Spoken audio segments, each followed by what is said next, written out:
Hello student, नमस्कार। Online classes में आप सभी का स्वागत है। और आज एक नई सीरीज शुरू स्टार्ट करते हैं हम, जिसका नाम है भारत एक दृष्टि में। तो इसमें हम जो है जीके से संबंधित जो स्थायी जीके उसके अकॉर्डिंग चलेंगे। तो देखिए, जो स्थायी जीके इसमें कोई ज़्यादा बदलने की संभावना नहीं होती, लेकिन कभी कभी जो है ना आंशिक रूप से इसमें बदलाव हो सकता है। लेकिन कुछ इस प्रकार के टॉपिक है जिसमें कभी भी बदलाव की संभावना नहीं है। तो देखिए, जैसे कि उदाहरण के रूप में देखते हैं, जैसे भारत का नाम। अब भारत का नाम से भी जानते हैं भाई, भारतवर्ष है। अब कैसे इसका नाम रखा, किस प्रकार से ये आज हम जानते हैं। तो ये भारतवर्ष जो जानते हैं, जैसे प्राचीन नाम सुना होगा आपने, जो राजा भरत थे, उनके नाम के आधार पर ये रखा गया। तो यहाँ से कुछ ऐसे पॉइंट है जो ठीक है आपको याद होंगे ये, लेकिन एग्जाम में चाहे वो RSS का एग्जाम हो, IAS का हो, सेकंड ग्रेड हो, फर्स्ट ग्रेड हो, रीट हो या पीटे एग्जाम, इसमें वो पूछे जाते हैं। तो इसी की आज से हम एक सीरीज शुरू करेंगे। तो इसमें देखिए, पहले तो मेन टॉपिक का नाम है भारत एक दृष्टि में।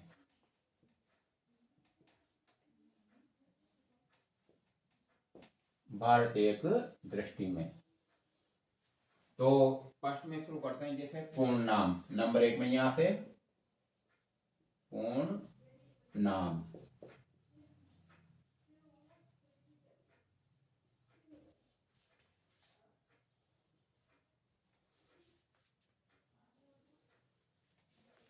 तो ये भारतवर्ष है।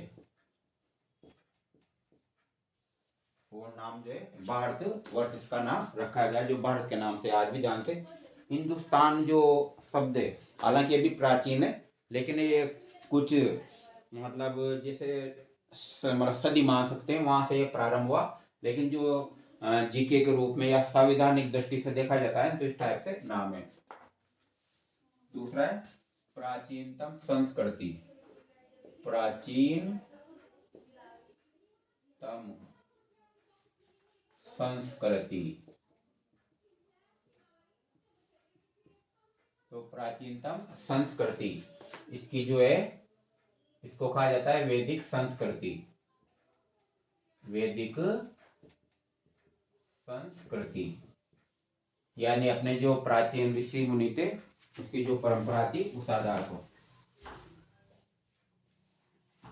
तो वैदिक संस्कृति इसको कहा जाता है।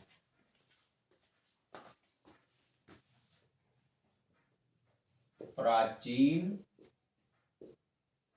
ज्ञात सभ्यता।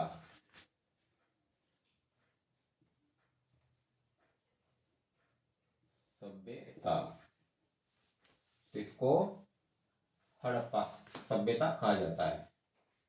हड़प्पा, इसको सिंधु घाटी सभ्यता भी कहते हैं।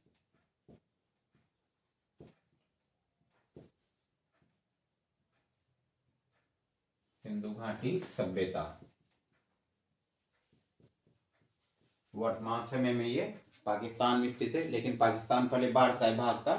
तो यहाँ पर ये मतलब एक कहते हैं ना, सुविकसित जो नगरीय सभ्यता थी, ये यहाँ पर विद्यमान थी। ये अब प्रेजेंट टाइम में जो है अवशेष पाए जाते हैं, जिन पे भी कई बार जिसे खुदाई की गई, तो ऐसे भवन और सुव्यवस्थित जो नगर योजना है उसका यहाँ पर प्रमाण मिले हैं।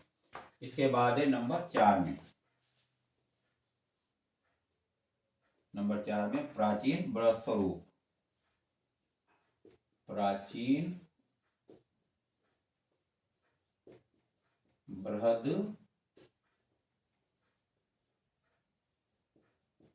स्वरूप।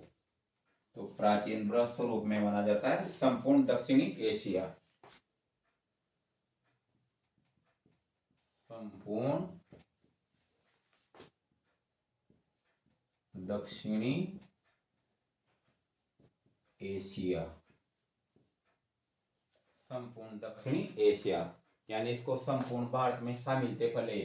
अब आज भी हम देखते हैं, जैसे नाम सुना होगा आपने, जैसे अफगानिस्तान, म्यांमार, भाई पाकिस्तान और बांग्लादेश तो इसमें भारत में थे इससे पहले। लेकिन जो हम देखते हैं ना कि जो म्यांमार है, जिसको बर्मा के नाम से जानते थे, वहाँ की राजधानी रंगून है। तो जो बर्मा था, जैसे म्यांमार है उसका प्राचीन नाम क्या था, बर्मा। और उसको वहाँ पर ज़्यादातर बौद्ध जो है ना धर्म के जो अनुयायी वो रहते हैं। तो एक तरह से बौद्ध देश के रूप में माना जाता है। तो ये जैसे अफगानिस्तान, म्यांमार, पाकिस्तान, बांग्लादेश, ये सब भारत के इसके अंतर्गत आते थे। यानी संपूर्ण, यानी कि कुछ प्रमाण तो ऐसे मिले हैं जैसे भारत के जो कुछ राजा थे उनका शासन ईरान तक रहा है। तो इस प्रकार से संपूर्ण दक्षिणी एशिया इसके अंतर्गत आता है। तो ये संपूर्ण यानी बृहद भारत है एक प्रकार से, बृहद भारत, जिसमें कौन कौन से राज्य आते थे भैया नाम बता। जैसे अफगानिस्तान, आपको याद है अशोक का जो शासन था वो कहाँ था, अफगानिस्तान में था। तो अफगानिस्तान, म्यांमार, बांग्लादेश, पाकिस्तान और कुछ जो है ना सीमाओं तक देखा जाए तो ईरान तक ये बृहद भारत माना जाता था। इसके बाद है नंबर 5 में भारत का वर्तमान क्षेत्रफल, वर्तमान क्षेत्रफल। तो भारत का वर्तमान क्षेत्रफल है 32.8 लाख, 32.8 लाख वर्ग किलोमीटर, वर्ग में कर दे वर्ग किलोमीटर। तो ये भारत का क्षेत्रफल। अब इसमें कोई बदलाव नहीं चाहेगा, आप कोई सी बुक्स देखिए क्षेत्रफल ये राइट माना जाता है। नंबर 6 में मानक देशांतरण, मानक देशांतरण, मानक देशांतरण ये 82.30, 82.30 डिग्री। तो ये देशांतरण के अंतर्गत आता है। पूर्वी देशांतरण, देशांतरण माना जाता है। यानी मानक जो देशांतरण है वो 82.30 पूर्वी देशांतरण माना जाता है।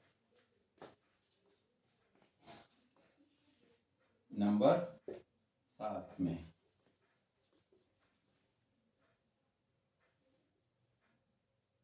भारत का केंद्र बिंदु, जहां से भारत की जो है ना बराबर, जहां से मतलब जैसे उदाहरण के रूप में जैसे भारत है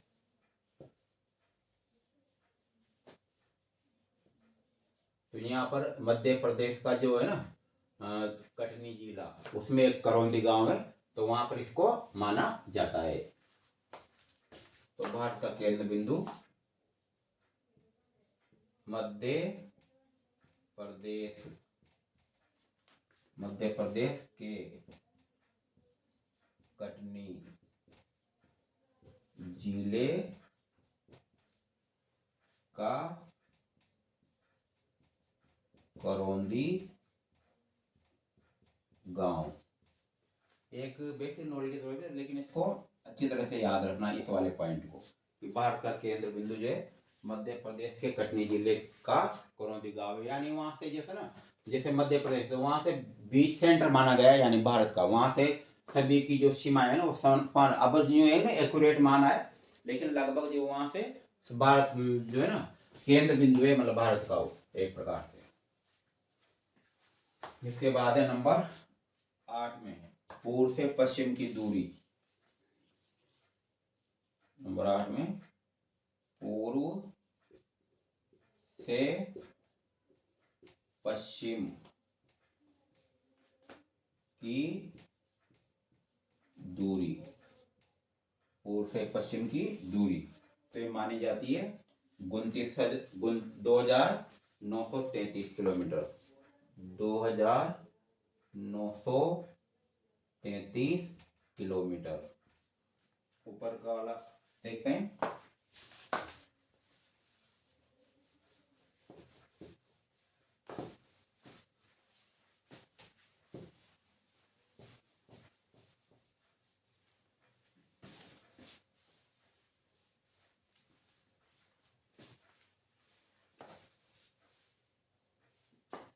देखिए, एक्यूरेट तो नहीं, एक आइडिया इस टाइप से जैसे बाहर का जो बनता है नक्शा, उसी प्रकार से।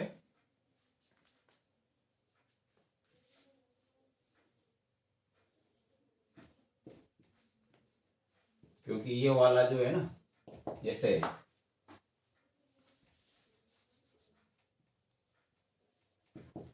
और ये नीचे वाला और भी यूं बनता है जैसे नीचे तक। ये मैंने अपना क्वेश्चन आ गया। तो यानी कि पूर्व से पश्चिम, पूर्व से पश्चिम की जो दूरी है वो है 2933 किलोमीटर। और अब जो है ऊपर दक्षिण से, यानी ये नीचे तक जा रहा है, जैसे यूं मान लो ये वाली, ये यानी चौड़ाई एक प्रकार से। तो बाहर की लंबाई ज्यादा है, चौड़ाई कम है, लंबाई ज्यादा है। तो यहाँ पर जो है लास्ट में देखते हैं ना, ये जैसे ये, तो यहाँ ये श्रीलंका वाला भाग ये। तो यानी कि ऊपर से लेकर के नीचे तक जो लंबाई है वो देखते हैं। तो ये चौड़ाई थी, याद रखना अच्छी तरह से। तो पूर्व से पश्चिम, पूर्व से पश्चिम की जो दूरी 2933 किलोमीटर है।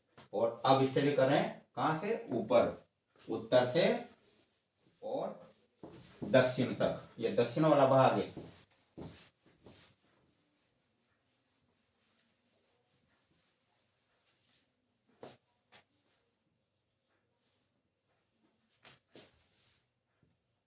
ये बीच में याद है ना आपको, बांग्लादेश आया हुआ है, मतलब सीमाएं मिल रही है, और मतलब इस टाइप से गिरा हुआ है। लास्ट में ये पश्चिम पूर्वोत्तर के राज्य आ गए। तो इसमें देखते हैं पॉइंट था अपने, पूर्व से पश्चिम नंबर 9 में, उत्तर से दक्षिण नंबर 9 में, उत्तर से दक्षिण की दूरी, यानी ऊपर से नीचे तक। लास्ट में जो बंगाल की खाड़ी आती है ना, जैसे इधर तो क्या है, कच्छ की खाड़ी, इधर बंगाल की खाड़ी। और यहाँ पर जो है ये याद रखना, जैसे कच्छ की जो खाड़ी है वो अरब सागर में, और बंगाल की खाड़ी जो हिंद महासागर में। यहाँ पर श्रीलंका। इस प्रकार से इसकी दूरी, लास्ट वाला जो पॉइंट है उसको इंदिरा पॉइंट कहा जाता है, जिसको कन्याकुमारी भी कहा जाता था पहले, आजकल उसका नाम इंदिरा पॉइंट रखा गया। तो उत्तर से दक्षिण की जो दूरी है वो है 3214 किलोमीटर। 3214 किलोमीटर, 14 किलोमीटर, इस प्रकार से दूरी है इसकी।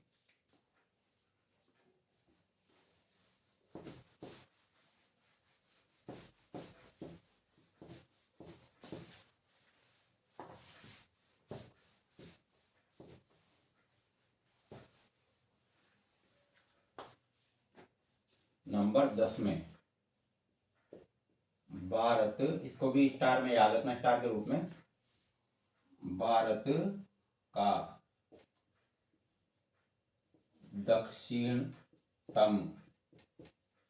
दक्षिणतम बिंदु, यानी लास्ट जो अभी बताया था ना, जैसे लास्ट में जो है, तो यहाँ पर जो है लास्ट में दक्षिणतम बिंदु माना जाता है। तो भारत का दक्षिणतम बिंदु इंदिरा पॉइंट,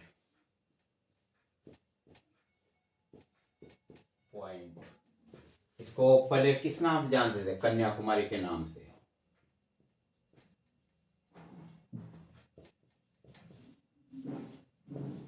लेकिन अब इस नाम से जाना जाता है, ये लास्ट वाला बिंदु है ये।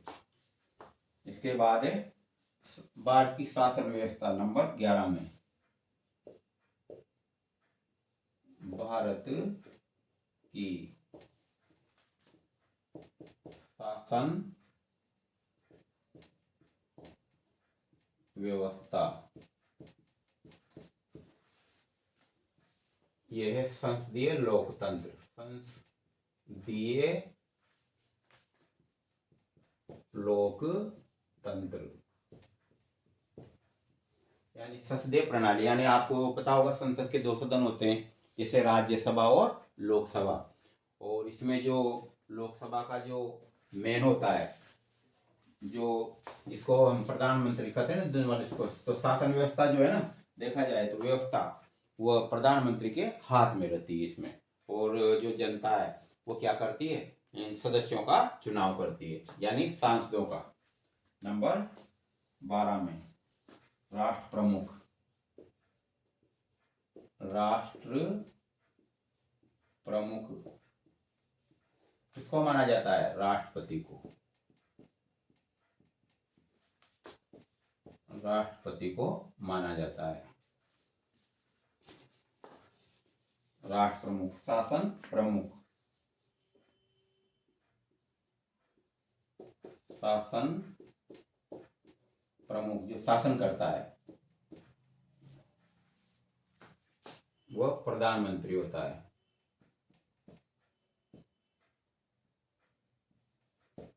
जैसे राज्यों में भी क्या होता है, जो राज्य प्रमुख होता है राज्यपाल होता है, और वहाँ राज्य का जो शासन प्रमुख होता है वो कौन होता है, मुख्यमंत्री होता है। इस प्रकार से ये नंबर 14 में कुल राज्यों की संख्या, कुल राज्यों की संख्या, तो कुल राज्यों की संख्या है 29, ये 29 है। इसमें जम्मू कश्मीर भी सम्मिलित किया गया है। अभी जैसे आप नेट पे सर्च करोगे तो 28 बताया, क्योंकि वहां पर प्रेजेंट टाइम जैसे ना पहले राष्ट्रपति शासन था, अब तो वहाँ प्रधान इसका मुख्यमंत्री का चुनाव हो गया, तो कुल मिलाकर राज्यों की संख्या 29 मानी जाती है। और केंद्र शासित जो प्रदेश है वो 7 हैं। केंद्र शासित प्रदेश, केंद्र शासित प्रदेशों की संख्या 7 है। तो इस प्रकार से सामान्य जानकारी थी, बाकी इसी सीरीज में आगे कल स्टडी करेंगे।